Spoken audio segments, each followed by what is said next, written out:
I wear glasses. If you saw what my glasses were like, even in this day and age, I can't pop into Specsavers. Oh, can I have 3 pairs of glasses, please, made in 10 minutes? No. Mine have to go to Germany and be hand ground. Wow. Yeah, hello. So right through my childhood, I used to have my glasses had to be taped behind my ears because I was so little and they were so heavy. So I earned the nickname Granny Manning because they were... And now I really am Granny Manning. I made it. As I'm currently deaf in one ear, as well as blind in one eye, we're doing really well. So suddenly go, what? Oh, what was that? Oh, it's my sunglasses. Honestly, I just... you all came in here today just to watch me try and get myself together, didn't you? You know, I could have just really taken a shower and had done it from there. No, forget it. Well, hello, darling. How are you? It is lovely to talk to you this morning. You might not say that in about 20 minutes' time. Lovely to see you. Goodbye. So, are you having a good time? Do you know, I'm one of these ridiculous old ladies that always has a good time. And even when I'm having a bad time, I am so grateful for everything that I do have. And we should always remember a bit more about that, you know, we're all going to have tough times in life. You know, things are going to happen to us. But we've always got to look at the wonderful things that have happened to us along the way and not stay too focused in all the other troubled times. That's your Sunday morning pep talk? So, there is so much to talk about with you. It's kind of amazing. Especially if you've been to Wikipedia and I'll be going, no, never been married. Who was he? I've got one son, no, twins. Indeed. But let's start Excuse me. Let's start in the obvious place. Where's the obvious place, right? Answers on bits of paper only, please. So, you and Jon Pertwee were quite close. I think we can knock out quite, and we can put in very. I mean, if you have somebody that you're working with, and you get on so well, and that you have lunch together every day, you never leave, you travel together to every, good morning. Good morning. Location. Anybody who comes in late has to have a jolly good excuse. Shall we ask them what it is? I always love that bit. Do you have a note? What does it say? But when you're that close, you know, that you do everything together because you want to. We traveled every day to rehearsals, and even though sometimes on the motorbike. That was always, because I'm a very good pillion. Don't put me on the front because otherwise you'll find there won't be much traffic left on the roads. But yes, we were that close, and the whole team were you know, very bonded, but obviously particularly John and I. And we all used to go to each other, you know, we'd go to Roger Delgado's for dinner with Kismet and him and everything. And then I went to Ibiza with John and Ingeborg. And so that's how close we were. That's pretty close, isn't it? That's fantastic. And nobody else wants to spend that much time with me. I'm so sure that that's not true.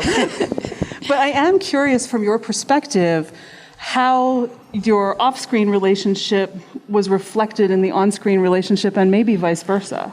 Well, it's inevitable, isn't it? I mean, it started with, you know, us meeting on the very first day. I was so nervous. I can't tell you how nervous I was. But, you know, with all these extraordinary actors, and I was, you know, I'd done one major television series, a really very different thing, very groundbreaking series. And so this was my, and I was taken out of a tiny part in that as a French au pair, because the only other string I have to my bow, I'm a bit like Joe, I just happen to speak French.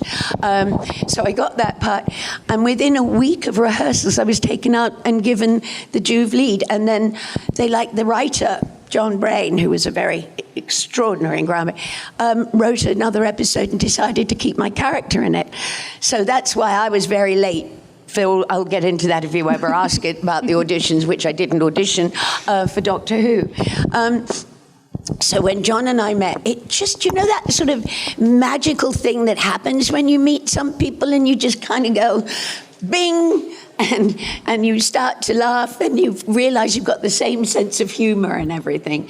And that happened on the first day. So we really were bonding, but I think, having been an actress now for 55 years, it was a wonderful way that we got to know each other in the storyline. And, as friends, we were building up to getting closer and closer in our friendship and so on. But I think, as Barry Letts said, and I've directed and I've written a television series in Australia. And, hello, darlings. Hello, good morning. We just want to note, have you got a note? Hello, darling. This could be fun. It's called, I've got Sasha's autograph, now I'll go in. Oh, I know. I'm being on my best behavior this morning. Anybody else who's seen me usually on, I am.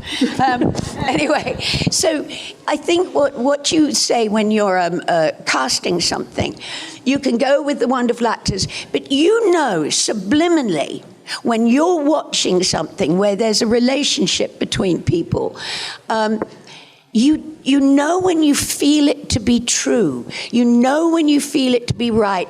And you know at the back of your mind when you're not quite believing this relationship.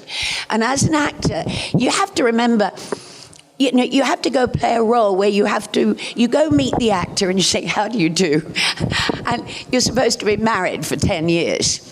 And so you have to find all those little nuances, because when you're very close, whether it's a parent, a brother, or a husband or whatever, those little unspoken things that you do together. Those little things that they're not written in the script if you're doing it. You have to find them so that everybody believes, because you can't feel something about a performance if you don't believe it. I know if I go watch a movie or I go to the theatre and it's got sort of if I don't cry, something's wrong. I cried in A Fish Called Wanda. I cried in Nuns. I did. I cried in Nuns on the Run. And my partner said to me, "What on earth what are you doing?" I said, "I just want them to get married." But it's really, really important to find those. And Barry Letts said straight away, "Thank you, world. They have that chemistry together." And in a strange way, at the very beginning, before they'd actually cast me, they had an idea that Mike Yates would have some sort of... And when Barry Letts and Terence Dick said, "No, that's not going to work." Well, Jo would never have been a soldier's girl. Can you imagine? Please. So much as Mike was wonderful, it was the love that was certainly never meant to be. But what a lovely man he is to this day. So in answer to your question, yes, we had that connection off screen. But you could see, if you look at some of the subtleties, which this gentleman over here has noticed, some of the subtleties of Jo's relationship with the Doctor. And Jo was actually quite an interesting and multifaceted character, I think. Sure. So I think I just answered your question. I'm just going to have a lie down now.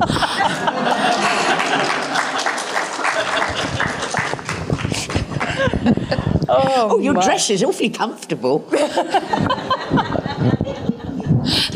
It's a full service thing here, Katy. Yeah. So, since you mentioned your audition, or lack thereof. Yes. Want to go ahead and tell us that story? I do, because it's really funny, because darling darling Richard always, you know, when he was called in, Ian Marter was originally going to be asked to play Captain Yates. And then he got a job with the Royal Shakespeare Company, darling, and when you're an actor, you go, no, Royal Shakespeare Company over Doctor Who. I don't know they'd say it now, though, would they? Anyway, so they asked Richard to read with about 500 different girls. Not a bad job, is it? And they shortlisted it to about 3. Now, I'm still not there. I'm still no longer involved in this situation. So anyway, I was doing this other series and I couldn't get in. I had this dreadful cough, honestly. You know, I sounded like I had kennel cough, you know. I mean, it was one of those really... And I had just finished studio, something like that. And they said, we really want to see you. So my agent said, look, can you go? Well, of course... Myopic Minnie here, right, goes to the BBC. Now, the BBC is, well, it's a bit like, have you ever seen The Prisoner? You know the big white ball that bounces you back in? Yeah? Allborn's a bit like that. You feel that, and it goes round and round in circles. Well, because my glasses are so thick and people work with their eyes, and back then, and none of you were old enough to know this, but a lot of things change in life. And when I was I will get to the answer, and tell me when you're bored. The one thing you have to always promise me, when you've had enough, do what my children do, go, okay, Mama, move on. But I'm so now, I wear glasses. If you saw what my glasses were like, even in this day and age, I can't pop into Specsavers. Oh, can I have 3 pairs of glasses, please, made in 10 minutes? No. Mine have to go to Germany and be hand ground. Wow. Yeah, hello. So... right through my childhood, I used to have my glasses had to be taped behind my ears because I was so little and they were so heavy. So I earned the nickname Granny Manning because they were... And now I really am Granny Manning. I made it.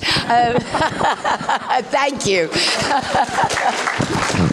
Anyway, so you were so teased with glasses back then. I mean, there was no way. I mean, glasses are cool now.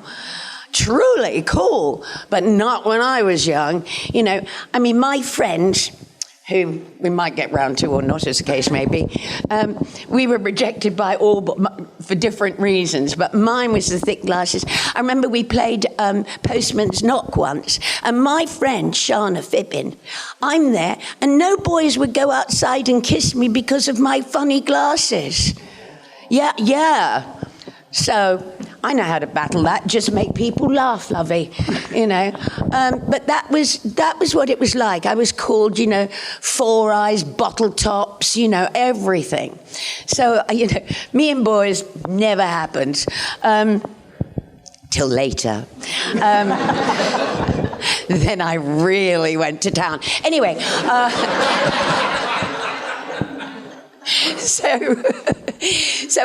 So I go along, and of course with this, you know, being teased, so I thought, so whenever I've worked, I can't see anything. You know, they take my glasses away, and that's it.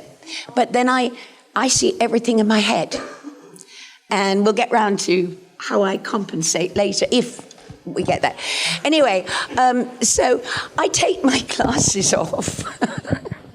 So I have no idea where I am. You know, I live in this wonderful world where everything is beautiful to me and everybody's beautiful. It's only what I hear that can be ugly. Anyway, so I finally get to where I'm going. By now, I'm late, a lot late. And I go in, and I'm a bit panicky, and they said, oh, Katy, and now Richard wasn't there, it was just me. And they said, oh, can you read from the script? No. So they said, okay, would you go and do an improvisation? I don't know if you know. Do you know this story? If it is, I won't tell it because it's boring. No? Okay. So they suggested, because they thought it was a better idea, that I went and did an improvisation, which made me very pleased because I love improvising. So they said, they put me into a big rehearsal studio at the BBC Centre. And they said, imagine there's a hat stand there. And on the hat stand is a big furry hat. And you're waiting to do whatever it is you're going to do, like audition for Doctor Who, maybe. Anyway, and you have to look at this furry hat, and slowly it has to turn into some sort of devil and then into a sort of demon. And you have to react to that, which is never instant. You don't see something go, because you haven't had chance to take it in. So you have to watch this happen. And sometimes, fear roots you to the spot. You might even scream, but you actually can't move. And so I had to really visualize. Now, when you're as myopic as I am, darling, you can see anything you want to see.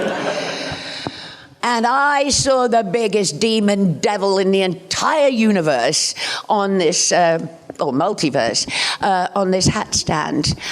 And then they said, we want you to realize that it's only a furry hat. It's not a demon or a devil or whatever it is that you visualized. And we want you to start to find what you thought you saw funny. And that's how Jo Grant was born. The next day, I got a phone call from my agent saying, Katy, they want you to play Jo Grant in Doctor Who. And apparently, Terence and Barry used to tell the story very funnily. So they said that they knew from the absolute moment that I went in total confusion, not knowing what was going on, dealing with it. They said, we know that's going to be Jo. So, yeah, I'm sorry. I don't think you have anything to be sorry for. And that's a fascinating exercise they had you do. Oh, I couldn't have been luckier, could I? Oh, do you like this? This is called talking out the side of my mouth. I couldn't have been luckier, could I? It really... It was a joy, but you have to remember, and I was, suddenly I'd had quite a bit of stuff because of the other series, but suddenly I'm thrown into this world of having to do newspaper articles and stuff. But can I just tell you one silly little thing? On the very first day that the Terror of the Autons went out, by the way, think plastic, okay, the underlying.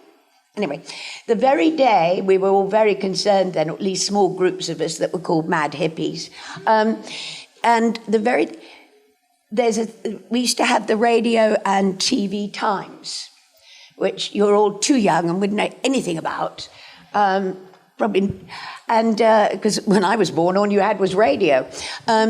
So on the page of the radio, at exactly the same time that Doctor Who went out, there was a sports report, which is one of the longest running things that's around the world, that my grandfather actually started. And and on that page it said, the last word, J.L. Manning, at exactly the time as my first Doctor Who went out. I was in competition with my daddy, who always got the last word. I'm sorry, I segue a lot. That's okay. I'm not sensing any objection from this crowd. Well, you do know that well, there's a good look. You can see that they already saw that Jo Grant was not ditzy, thank you, darling, a word that was used that has the wrong connotation. But she's just frightfully clumsy. And, we did get to the point where I used to fall over a lot, which is why John was always hanging on to me, because once my glasses were off, if there was a cliff, John said, she'll be over it. Because when you can't see how far there is to fall, you have no fear. Ooh. Think about it. That's how I've lived my life. If you can't see it, you can't be afraid of it. I mean, a great big bear could come towards me, and I'm like, I used to walk the dog in Central Park at 2:00 in the morning. And I think that the people in there would see this mad woman smiling away with a little dog, and they'd think, no, I think we'll let that one go. I'm still attached to my bottle. You won't lose it.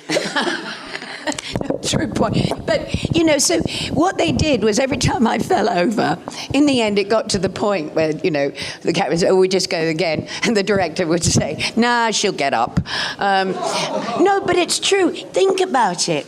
That's truthful.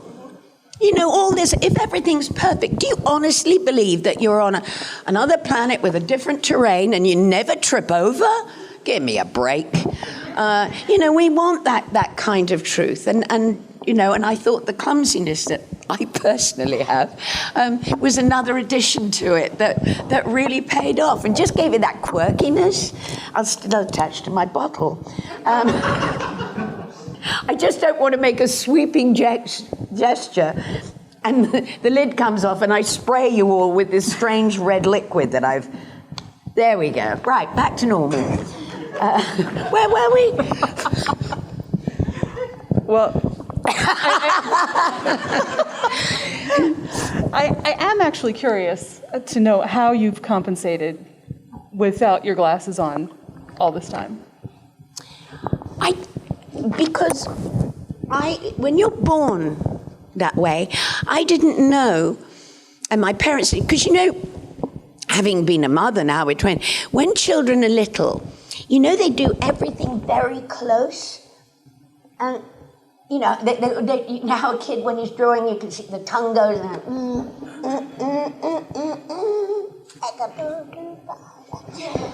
yeah, that was a bit scary. But when you, so your parents don't really notice. And when I first went to school, it was sort of, I couldn't make the same friend every day because I didn't recognize them.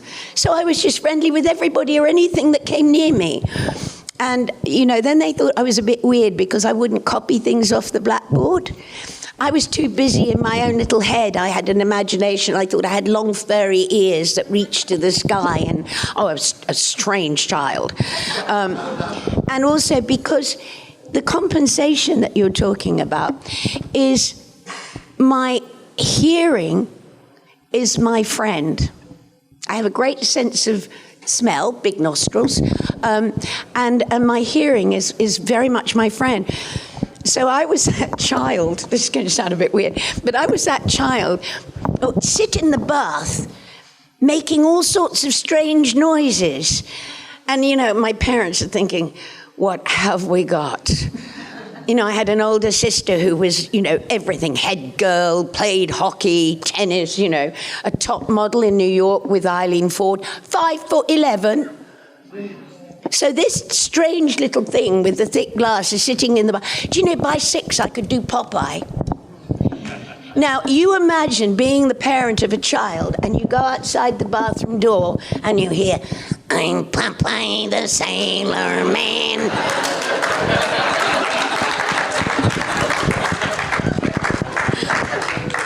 I mean, you know, if we hadn't been British, I would have been in therapy.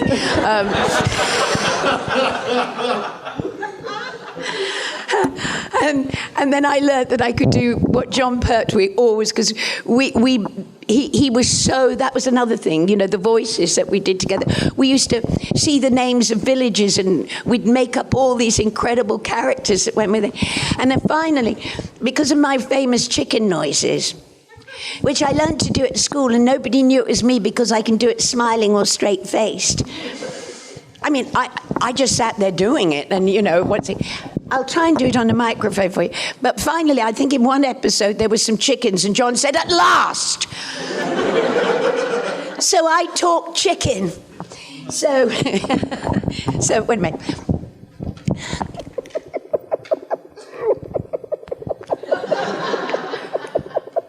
There you go.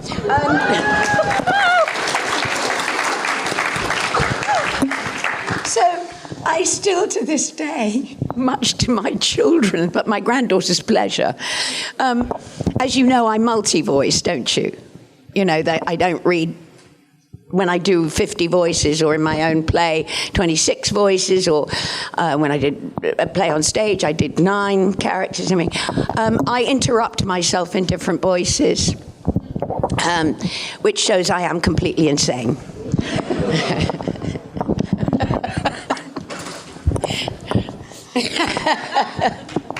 Well, there was a round of approval there. There are so many places I want to go right now, and I have to pick one. You go wherever you want to go. Well, I want to make sure that, since this is an anniversary year, that we get to talk about the 3 Doctors.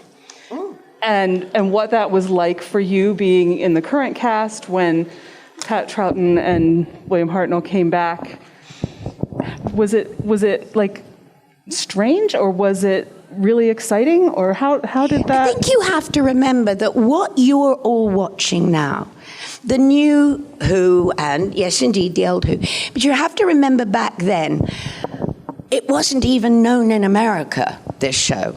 You know, when I went to Australia, even in the 80s, there was no discussion about me having been in Doctor Who. I just went because I had to go. I had no choice because I had very sick children. But I just worked as an actress because that's what I do. But you have to remember, back in that time, we were just on that cusp of becoming like a cult show. Right? It's nothing like you all know it now. So you don't have the, excuse me, darling, could you shut the door, please, lovey? Otherwise, that bloody Irish wild time being in a bus. Right. So you have to try and imagine that Doctor Who then was a wonderful television show. We'd just gone into this whole new time where you had The Master, where Barry Letts, who was a wonderful producer, you know, had fought to get some more money for the BBC for special effects. We were just working with CSO, colour separation overlay, blue screen, green screen to you. I was the guinea pig for that. So, you know, it was a very different time, and you have to go back and imagine that you weren't thinking about, wow, I'm in this show that's really big and da-da-da-da-da, and there's huge conventions all over the world. No, we were actors giving everything we had to make this show work. You know, John and I mean, people say, oh, did you have lots of laughter in the studio? No. You know, acting's a very serious job. And when you're working with special effects, you know, John... Also for John, this was his first time of playing out of comedy, what we call in England a straight actor.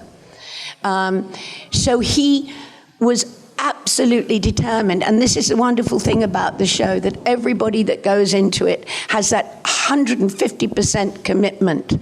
Because if you're going to do things like travel in time and space and work with strange pickled cucumbers and things like that, you have to really see it, really believe it, and be so committed to what you're... A very tight studio day. I mean, it was tight. There was no time for messing about. That didn't mean that, you know, in rehearsals, which I will tell some stories one day, that you didn't, you know, have a great deal of fun when you were traveling and maybe on location when you had, like, time off. It's a very, very important thing for us to make this work, because we didn't have all the followers like that. But John's season, in the second season, I think especially, the viewing ratings just soared. And one day we arrived in a helicopter somewhere, and John said, I had my glasses on. They used to just take them away, and my dresser had them. I mean, you know about me abseiling, don't you? Do you? No. Do you not? No. Oh, you must. I'm sure I've told it, but I segue terribly. I'm so sorry. But my brain goes all over the place. Even I can't follow it. I don't think I want to. Just, you know, and John used to wake me up every week, come in, and he'd feed me bits of toast. I hadn't had children then, so I didn't know about getting up early. And so sort of say, all right, darling. And he said, right, are you ready to go? Yeah, ready.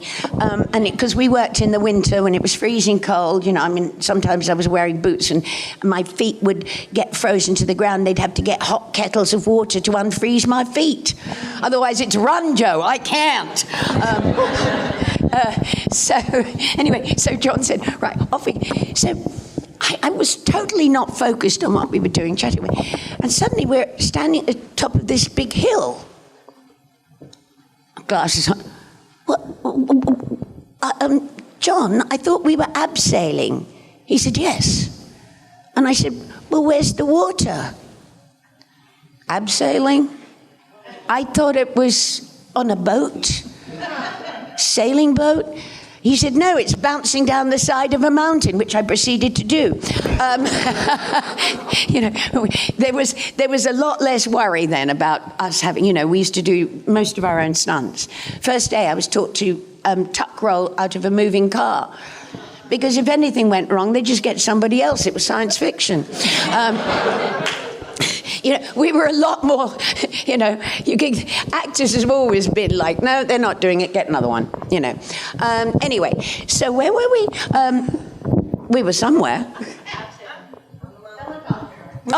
Yes, I got it, I remember. Anyway, 3 doctors, I'm back there, back in the room. Okay, so the 3 doctors, right? And so we didn't have that whole thing that you're kind of looking at it now, thinking we would have been thinking and feeling then. But what was so wonderful for me, in particular, was that I had seen William Hartnell the first time I ever saw Doctor Who. And sat there and thought, especially being that of that sort of generation, this is like, wow, man, this is like way out there. Jimi Hendrix playing in the background, this is good. So anyway, so I was absolutely thrilled. But and just on a side note of that, and don't worry, I'm not lost. On a side note of that is that for William Hartnell, that took nearly 3 days to get that little piece there. And isn't it touching that this man who was the first person to create this character, lest we should ever forget, he had his last time before he went on his awfully big adventure. The last thing he got to do was to play that character again. And I felt that was really touching. In comes Patrick Troughton, who is just, what a wonderful, glorious man. And so I wasn't really thinking anything particularly odd. This was the script. I didn't think, this is the first time ever, or anything like that. Does that make sense to you? You have to try to go back. When you watch the everybody has a name for it, the older Who's, right? When you watch you have to take yourself back.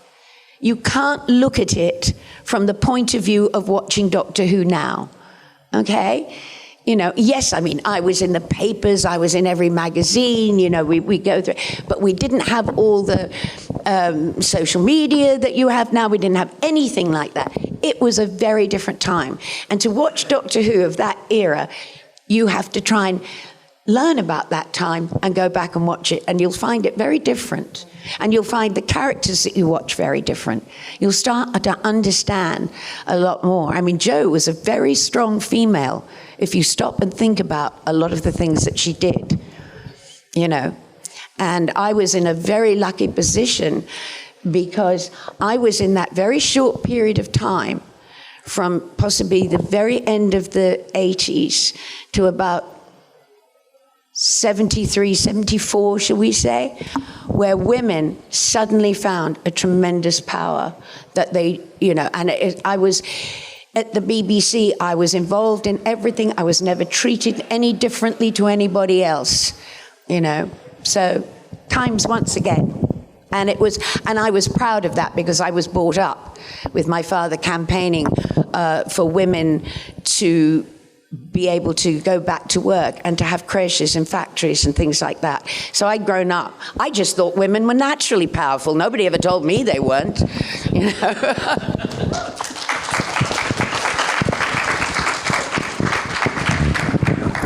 So Three Doctors was a joy. I'm there. Three Doctors was an absolute joy because what I was seeing and what I see now, which I love, I'm watching every single actor who plays this remarkable character. Because it's all one man, don't forget. They're all playing the same character. And I use this thing that the two hearts of the Doctor, for me, have become this feeling. One belongs to the actor that brings this incredible aspect and creation and take on his look at the Doctor, and the other belongs to the Doctor. And that gives you the two hearts, as far as I'm concerned, because every actor puts their heart and soul into it. Well, but we were the first to have the regenerations. And we were the first to have the master. For real. So I want... That's right. Okay. I want to make sure we have some time to talk about other things that you've done. And I know that you've done a ton of Big Finish, but a lot of people aren't aware of how much Big Finish you've done that was not Joe. No. I mean, we've got Joe Grant, we've got Joe Jones, right? Rule them out. Then we've got Iris Wildtime, which is an interesting story how that all came about.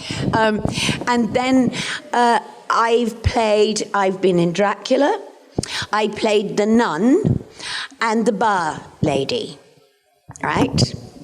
Thought you'd like to know that. I give great nun.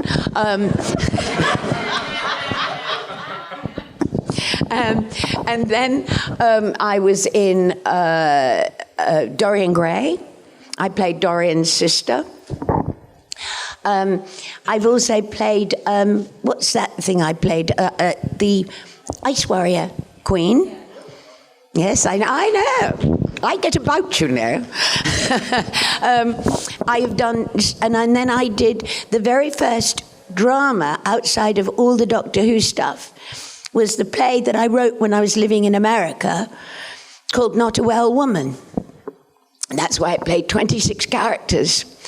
And that is a very, if you've never heard it, it's on Spotify now. You can get it obviously through Big Finish.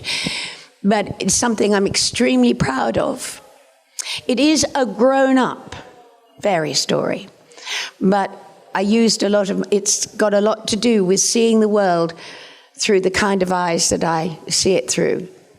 Okay, so it's, and it's kind of musically scored and all the rest of it. And it's the very first drama that they did that was outside of the Doctor Who. And how it happened, I came back from America and I'd done it here in two, and I was being very much bullied into not having the end that I had, and, you know, because I have a very kind of strange, dark humor.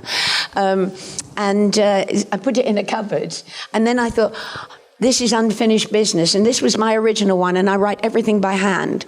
I mean, the story I did for Origins, which is a Penguin book, I wrote the whole thing on an email on my iPhone.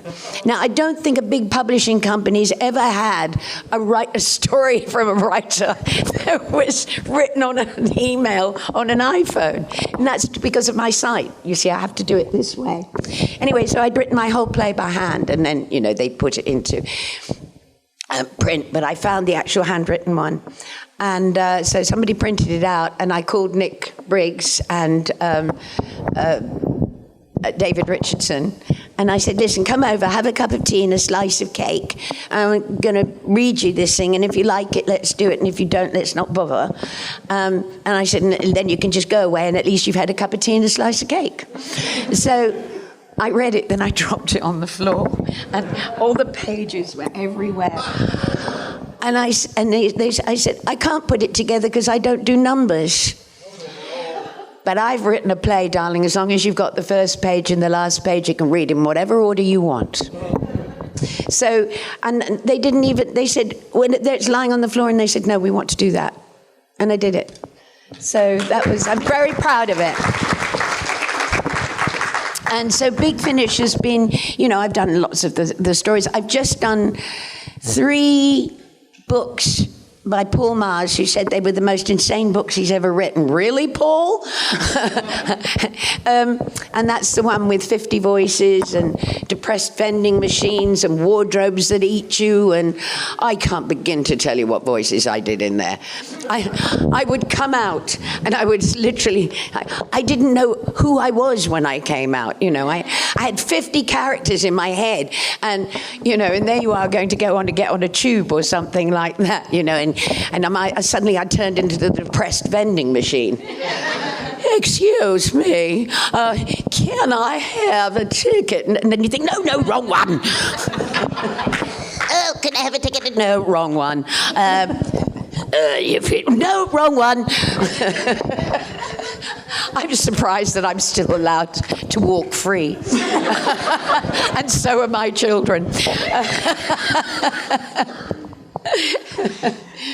I haven't helped you at all, have I? Oh, it's been great fun. And I'm thinking that actually we should let some folks join in on the fun. Yeah, please. Let's find you all. Right. Has anybody got any questions? Oh. What? What? What? Come on. Why Did you put your hand up? Yes. This one. You got a question? Why don't you wear your glasses? Here. Ah, well, you see, I haven't been able to get into all of that story yet, have I? No. Oh, you don't want to hear it. Okay, this I no longer have. I'll do it very quickly, because it's also, you know, stuff happens, you know, it's in the past now, isn't it?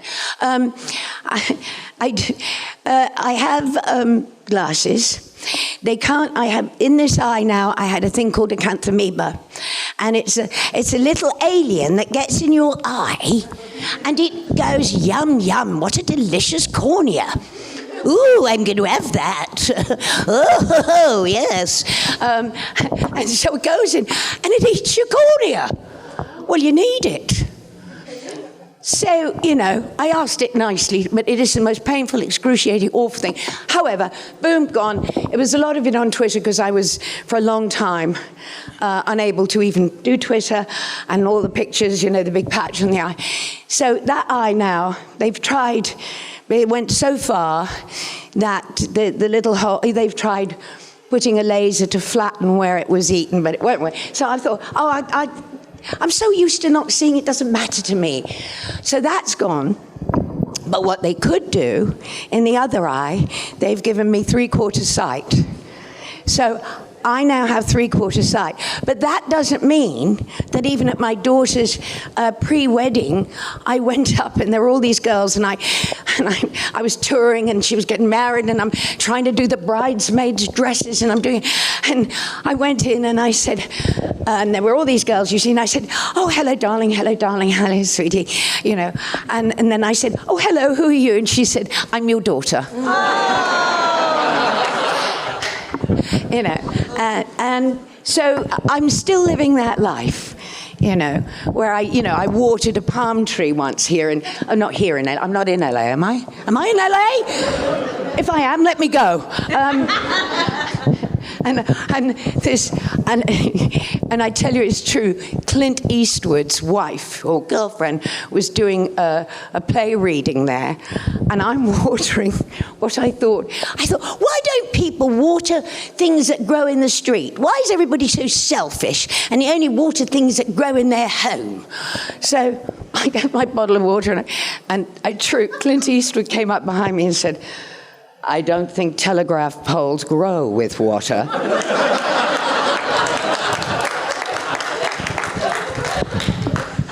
Right, questions? Where are you? Over here. Yeah, wave big, honey. It's me again.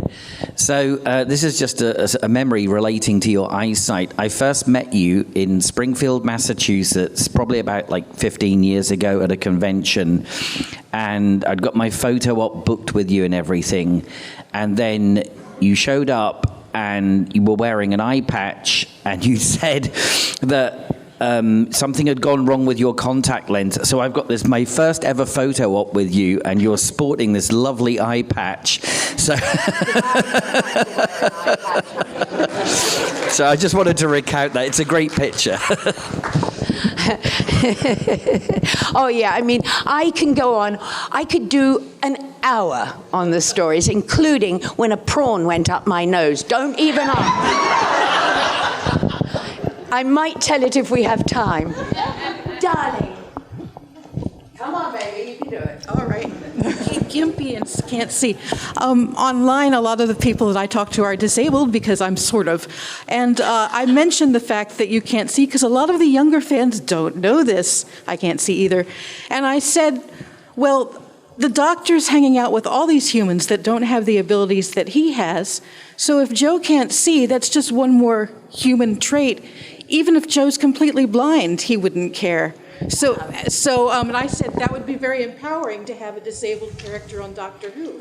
Well, you see, I was, but you just kind of, back then people weren't thinking like we're thinking now. Right. So much, darling. When you get to, I'm 76.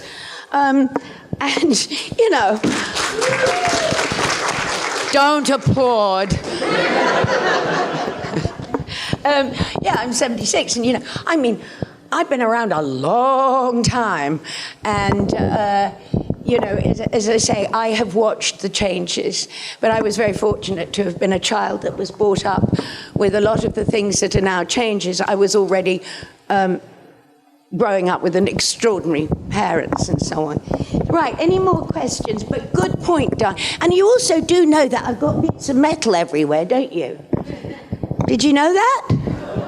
Really? Oh, I had a very serious car crash. And I spent nearly 2 years in hospital. Poor hospital. And so many bones that wouldn't mend and so on. So I've got a steel pin. Now, titanium's where you're all at, yeah? I got steel.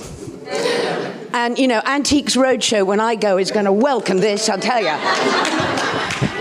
I'm worth a frickin' fortune in here. And then I've got little replacement pieces down there. I broke my back, so I've got a little tiny pin thing there. And I had to have my mouth was up there, my eye was down there.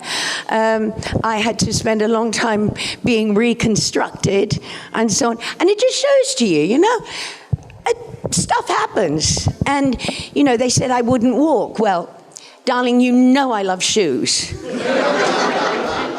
This woman just said, no. And I wore out my parents' carpets, learning to walk because I've got one leg shorter than the other, which is why I wear heels. Apart from that, I'm very short. But it's why I wear heels, because if I'm in flats, I limp slightly. So I've turned it into a wiggle.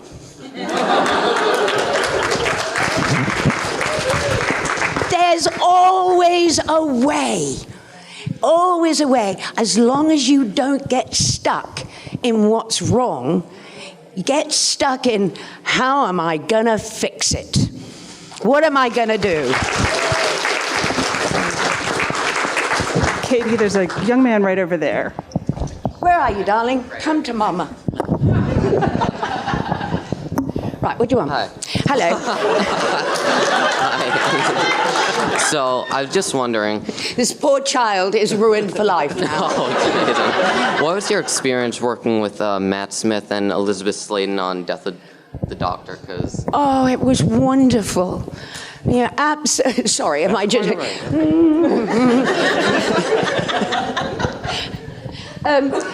Truly. Liz and I had been, good friends. Certain things, issues which I won't talk about, that she and I had discussed about. Because her time with John was quite difficult. She found her perfect person with Tom, as we know. And it is said amongst the fans that Tom and Liz had that relationship the same as John and I had. So it was quite, quite difficult to take over when John was so used to me. Anyway, so and John's, I mean, it's not something that was awful or dreadful. It was just those little things that, one person gets so used to another person. Anyway, so I had just come back from Australia, and I was going to see a show in the West End, and the phone rang, and so, hello, and he said, "Oh, it's Russell." I said, "Russell who?" Because, once again, Russell's all on your mind. Well, not mine. I just come back from Russell who?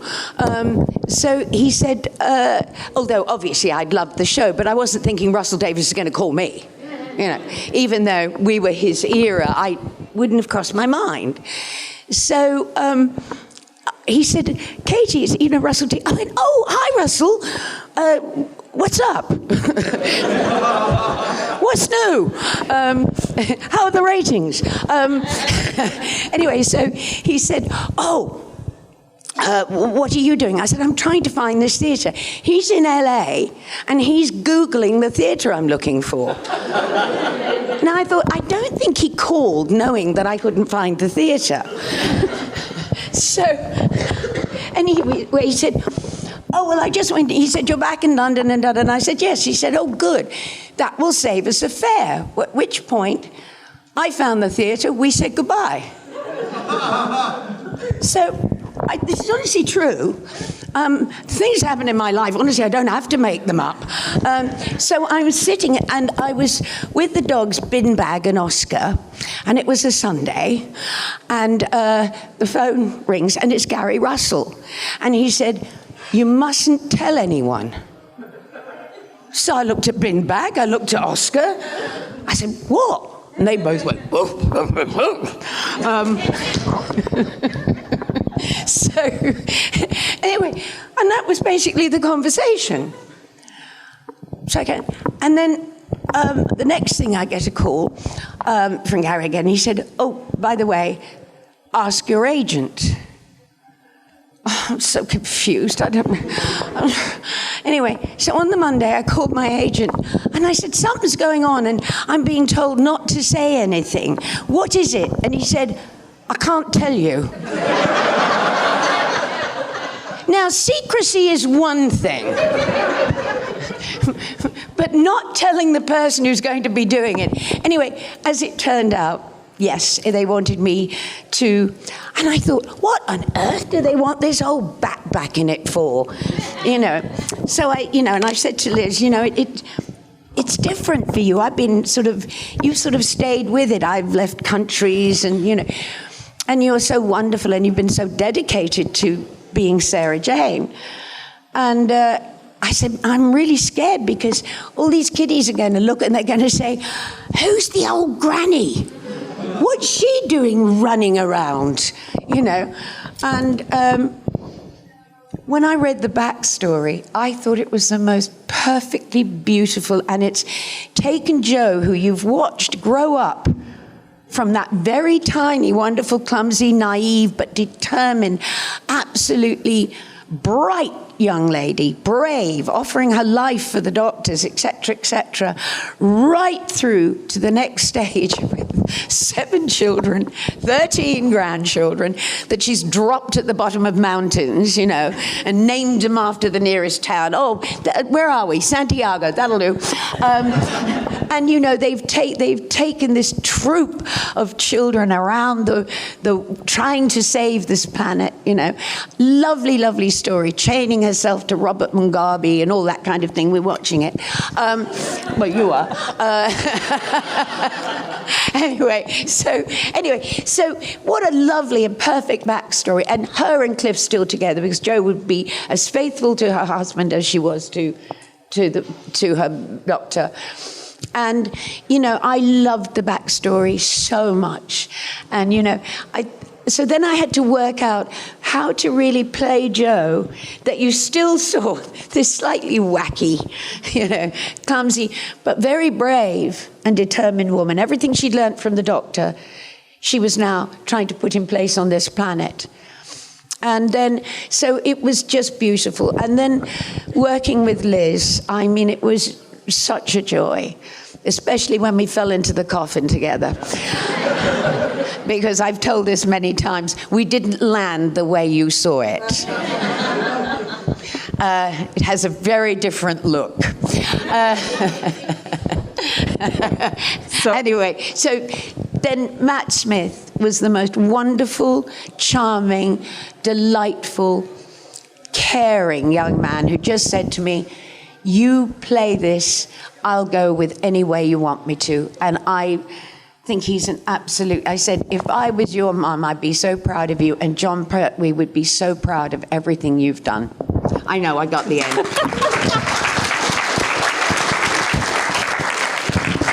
Katy, thank you so much. You were an absolute Thank you. delight.